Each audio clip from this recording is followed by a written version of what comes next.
नमस्कार, मैं हूं आपके साथ अंजना और आप देख रहे हैं भ्रष्टाचार क्यों न्यूज। आइए शुरुआत करते हैं इस वक्त की बड़ी खबर से।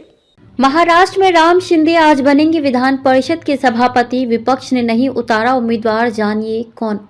महाराष्ट्र विधान परिषद की कमान अब बीजेपी के युवा राम शिंदे के हाथ में होगी। विपक्ष ने उनके खिलाफ कोई उम्मीदवार नहीं उतारा। इस तरह से विधान परिषद और विधानसभा पर बीजेपी का 100% कब्जा हो जाएगा। हालांकि शिंदे सेना के प्रमुख व उप मुख्यमंत्री एकनाथ शिंदे ने अपनी पार्टी के सदस्य को विधान परिषद का सभापति बनाने के लिए बीजेपी के सामने मजबूती से दावा किया था, परंतु बीजेपी के सामने उनकी एक नहीं चली। अब आज गुरुवार को विधान परिषद में राम शिंदे के नाम का ऐलान होगा। उसके बाद राम शिंदे सभापति की कुर्सी पर विराजमान हो जाएंगे। बुधवार को विधान परिषद के सभापति के एकमात्र राम शिंदे ने नामांकन भरा।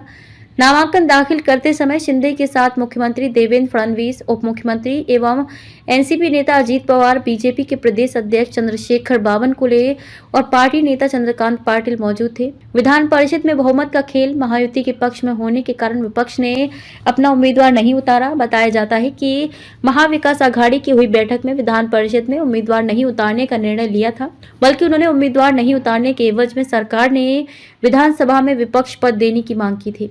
वैसे विधानसभा में विपक्ष नेता पद बनाने के लिए कम से कम 29 विधायक होना चाहिए। विपक्ष के किसी भी दल के पास 29 विधायक नहीं है। महायुति के 35, एमवी के 17 सदस्य, करीब 2.5 साल बाद महाराष्ट्र विधान परिषद को सभापति मिल रहा है। इस दरमियान उपसभापति नीलम गोहे ही सदन चला रही थी। अनुमान लगाया जा रहा है कि वे अगली सभापति बनेंगी, लेकिन ऐसा नहीं हो सका। वैसे बहुमत का खेल बीजेपी के साथ है। महाराष्ट्र विधान परिषद की कुल 78 सीटें हैं, जिसमें 26 सीटें खाली हैं। परिषद में बीजेपी के 19, अजीत पवार के एनसीपी के साथ शिंदे सेना के 6 सदस्य हैं।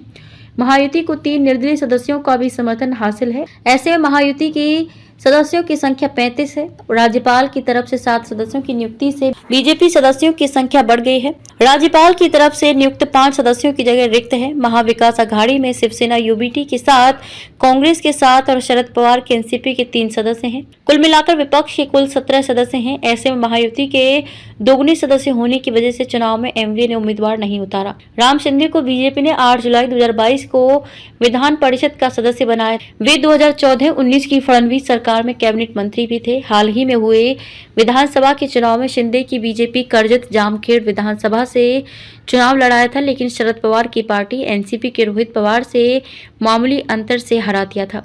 2019 के विधानसभा चुनाव में भी पवार ने शिंदे को हराया था। खबरों में अब तक के लिए बस इतना ही। फिर मिलते हैं एक ऐसे ही बड़ी खबर के साथ। तब तक के लिए नमस्कार और देखते रहिए भ्रष्टाचार क्यों न्यूज। अगर आपको हमारी वीडियो पसंद आई हो तो हमारी वीडियो को लाइक करें व शेयर करें। ऐसे लेटेस्ट अपडेट पाने के लिए हमारे YouTube चैनल को सब्सक्राइब कर बेल आइकन प्रेस करना ना भूलें। धन्यवाद।